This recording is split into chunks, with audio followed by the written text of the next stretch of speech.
Ei, gente, tudo bem com vocês? Eu sou Paulinha e eu resolvi hoje aqui compartilhar contigo um pouco do meu testemunho. Eu vou começar literalmente no princípio. Inclusive, esse é o capítulo de um dos meus livros, Olhe para Jesus. E aí eu vou contar para você como foi que tudo começou, como foi que eu me encontrei com o Evangelho, com Cristo e comecei a viver tudo que eu tô vivendo hoje. Então, eu acho que pode abençoar a tua vida. Simbora pro vídeo.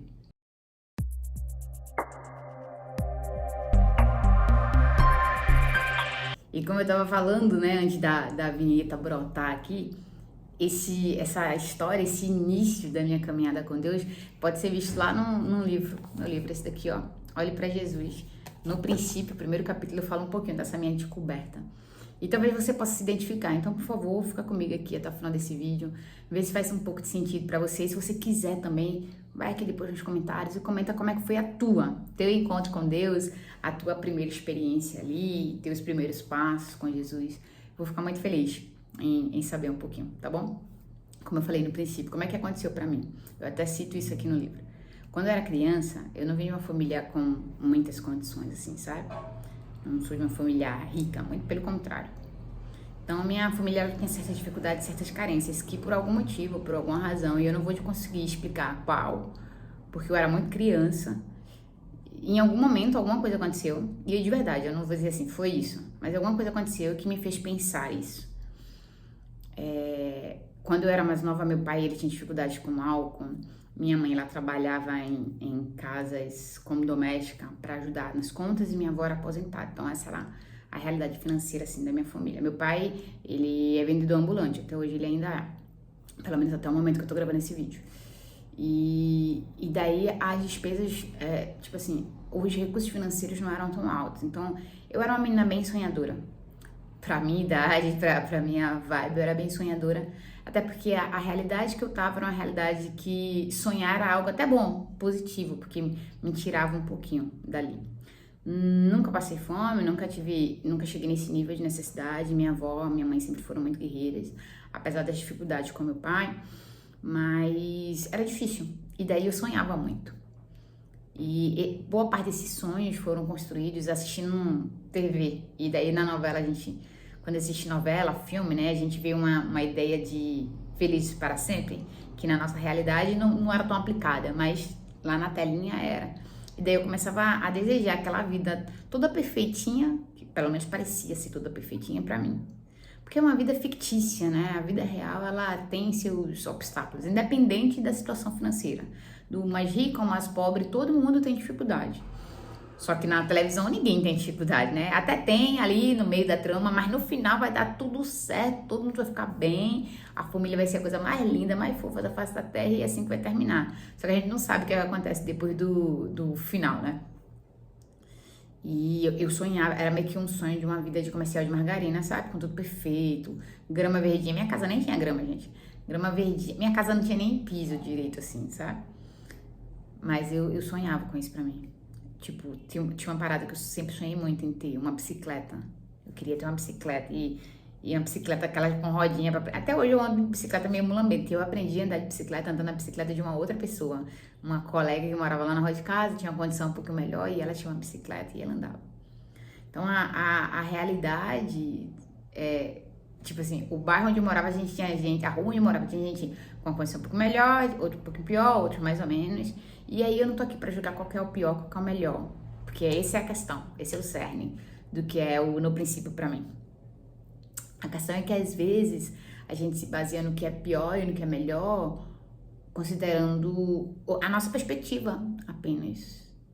Então pra gente talvez seja mais fácil fazer isso, fazer aquilo, mas pra outra pessoa o que é fácil pra gente pode ser muito difícil, sabe? E baseado nessa expectativa, nessa questão, né? Tinha pessoas na rua onde eu morava que tinham uma situação pior do que a minha. Tipo, a minha rua era no morro, que eu morava, na comunidade do morro. E daí ela tinha dois lados, assim. O lado onde eu morava era normal, até um pouco mais elevado do que o nível da rua. Mas o outro lado era mais baixo, era um barranco. E por trás das casas tinha barreira, a gente chama de barreira aqui em Recife. Mas era um barranco, um precipício, sabe? E quando chovia, tinha o risco de queda dessas barreiras. Se a barreira caísse, ela levava metade da casa, parte da casa, ou às vezes até a casa toda.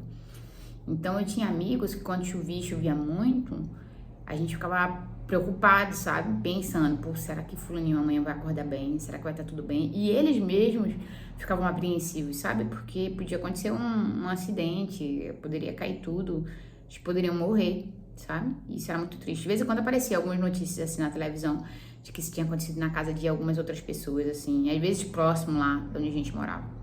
Eu, graças a Deus, nunca perdi nenhum amigo próximo, assim, nessa situação, mas eu tinha medo. E por ter medo e por ser uma criança, eu comecei a orar. Pedi a Deus assim, Deus, que não chova. Ah, porque se chover, talvez fulaninho fique mal. Então eu prefiro que não chova. Então eu orava pra não chover. Eu tinha uns 4 anos de idade, 5, por aí.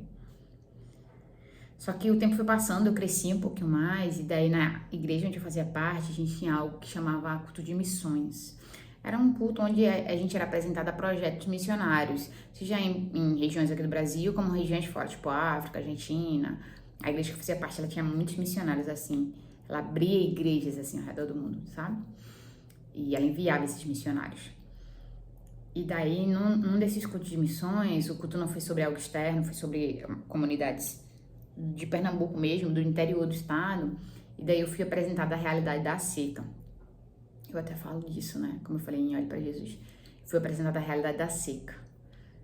E quando eu vi a seca, eu percebi que, tipo assim, eu orava para não chover com medo de meus amigos não estarem mais aqui comigo. Só que tinha gente que não tava nem tão longe assim de mim, umas 2, 3 horas de onde eu morava, e essas pessoas oravam para chover, porque elas estavam passando fome, sede, porque não chovia. Porque elas sobrevivem da plantação, e se não chove, a plantação não dá alimento. Faltava água, assim, para beber. Eles bebiam, eu lembro de ver umas transparências assim, né, fotos, imagens.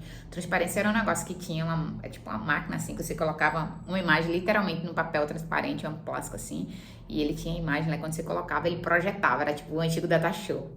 Aí ele projetava a imagem assim. E era uma água saloba, gente, uma água que não era transparente, não era incolor. Era uma água com cor, parecia água suja, sabe? Mas era o jeito que dava deles tentando, cavando poço artesiano, tentando achar uma água misturada ali com terra, com barro. Mas era a água que eles tinham e eles ferviam, cozinhavam daquela água, eles bebiam aquela água.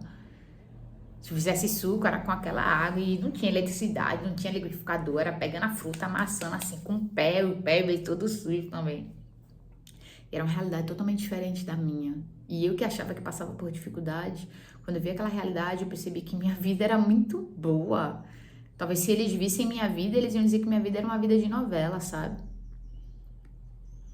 E eu fiquei tão impressionada com isso, com essa coisa de enquanto uns oram para não chover, outros oram para chover, e foi aí que eu me dei conta que a felicidade, ela não pode ser encaixotada numa caixinha de é assim.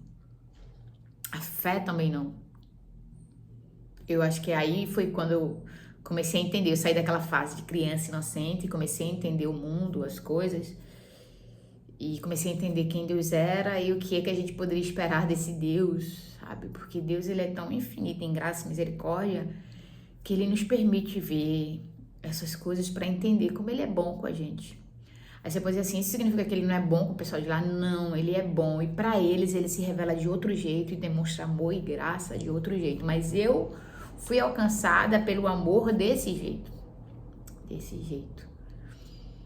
E o que era a vida perfeita, afinal? O que era a vida feliz, afinal? Enquanto uns oravam para chover, outros oravam para não chover. E eu acho que foi nesse momento onde eu mais comecei a desejar que Jesus voltasse.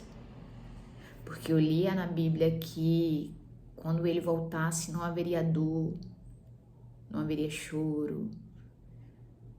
Todas as coisas que hoje nos maltratam e nos machucam, elas passariam. E eu confesso que até me emociono um pouco falando sobre isso. Mas é uma emoção boa, sabe? Não é aquela que entala aqui a garganta, não. Mas é uma emoção boa. De saber que um dia ele vem. E todos esses medos que a gente tem, todas essas inseguranças que a gente tem, todos esses processos vão acabar, a gente vai ser transformado. E a gente vai poder conviver com ele para sempre. A gente vai poder adorar sem o peso da dor. E daí é engraçado porque exatamente hoje, quando eu acordei bem cedo, faltou energia aqui. Tava chovendo muito, olha a chuva. Chovendo muito, faltou energia. E daí eu acordei, fiquei refletindo algumas coisas. Daí eu fui assistir alguns vídeos e eu vi um vídeo de uma pastora lá da igreja. E ela falava assim, que eu acho que é Bill Johnson, uma ministração que ele fez assim que sua esposa morreu. Bill Johnson foi pregar, eu acho que é Bill Johnson o nome, tá? Se eu estiver errado, me desculpe, coloca aqui nos comentários o nome certo depois.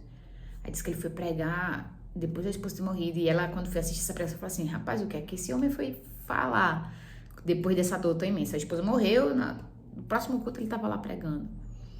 E ele falava assim, que haverá um dia onde a gente vai estar com o Senhor e a gente vai poder adorá-lo sem o peso do pecado, sem o peso da dor, sem peso. E vai ser incrível.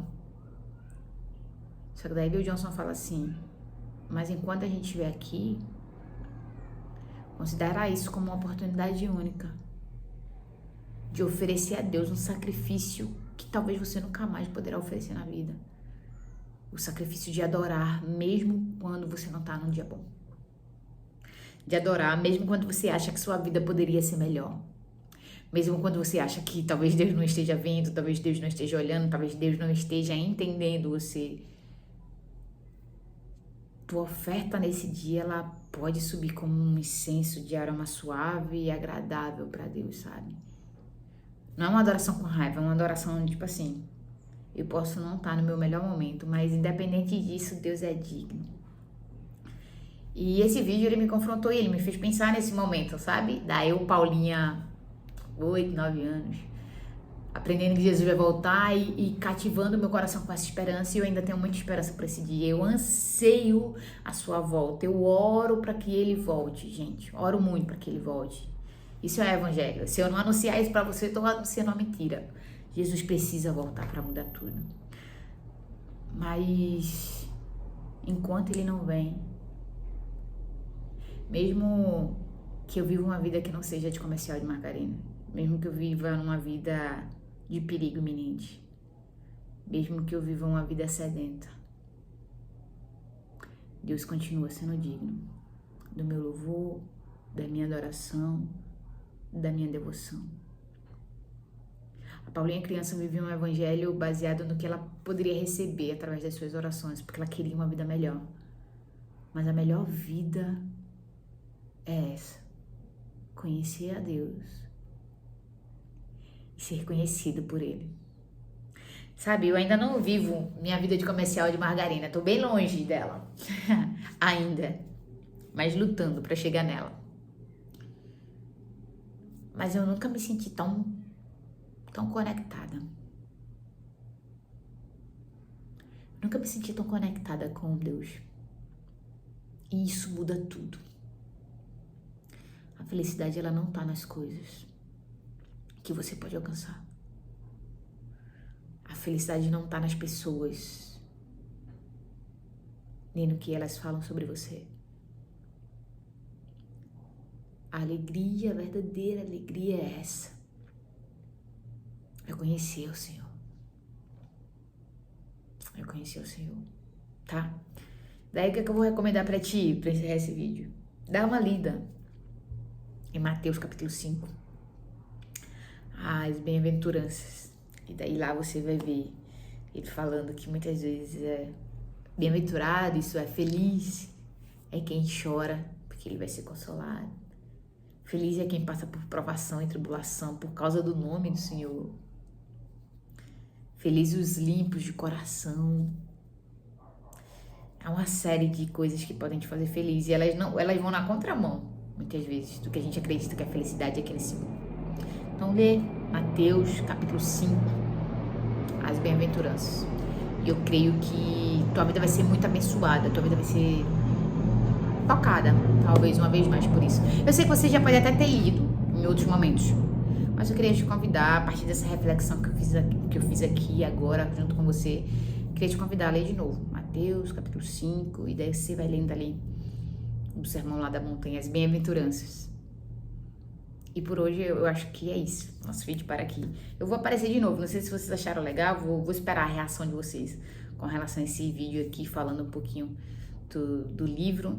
E daí, dependendo da reação, eu volto contando outras partes desse testemunho, outros causos e outros trechos do livro aqui também, tá bom? Deus abençoe você. Eu tô aqui falando aquilo que o rei mandou dizer, aquilo que toca no meu coração e que eu sei que veio dele. Espero ter abençoado a tua vida com isso, tá bom? Até mais, até o próximo vídeo. Tchau, tchau.